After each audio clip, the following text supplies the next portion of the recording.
I was at the economic forum, so everybody's busy meeting to meeting, we're all running from meeting to meeting, it's like 5 days of madness. But everywhere there are a few coffee counters and like snack kind of breakfast counters which is all kept there, people can go pick it up and eat anytime because there's no time to go for lunch, dinner, anything, we're just on throughout the day. I see I'm not making a statement on… a racist statement on anybody, but I was just observing. Most people just come like this, all suited booted people, they come like this and they pick up what they want, they don't like it, they just leave it there, put in the bin, walk away. Indian people, little standing back and slowly going. The Japanese people, all top executives and things like that, these are not somebody who do not know how to move around. They come, the counter is about 5 feet away. When they come there, they pick it like this, bending down. I just observed repeatedly, I thought this is fantastic, that they're not even receiving it from somebody, it is just kept there. But to pick up the food, there is a certain gratitude and devotion towards it. They're bending down and walking the last few steps.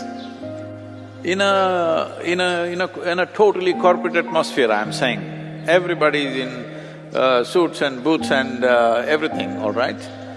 They just… every one of them, nobody's… they're not even conscious, they're just doing it. I repeatedly sit there and observe. Whenever a Japanese person comes to pick up something, they'll bend down, go there and pick up like this.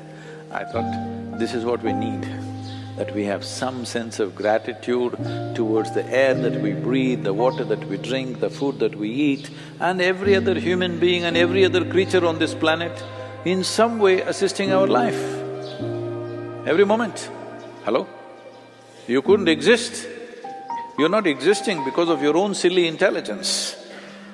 Yes, you're existing because the whole thing is working for you all the time. More than what you eat, how you eat it is also equally important.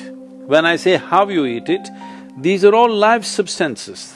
Every one of them had a life of their own, whether it's a plant, animal, vegetable, every one of them had a life of their own. Now in some way you're making food out of it, you must consume it with utmost gratitude.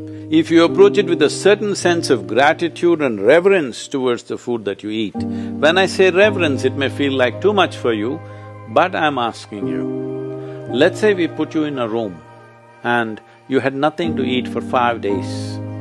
If God appears in front of you, what will you ask for? Food? So that's how important it is. You must understand the food on your plate is not just a substance, it is not a material, it is not a commodity, it is life. It is the life-making material for you. So you must treat it as such.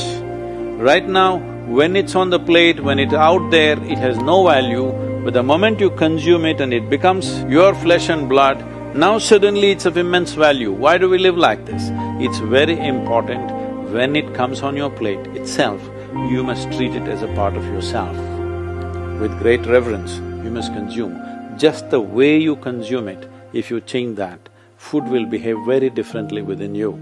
This is what consciousness means. If people say your consciousness has no impact on your life, only chemical structures have impact, I'm very sorry for them because that's not how life works.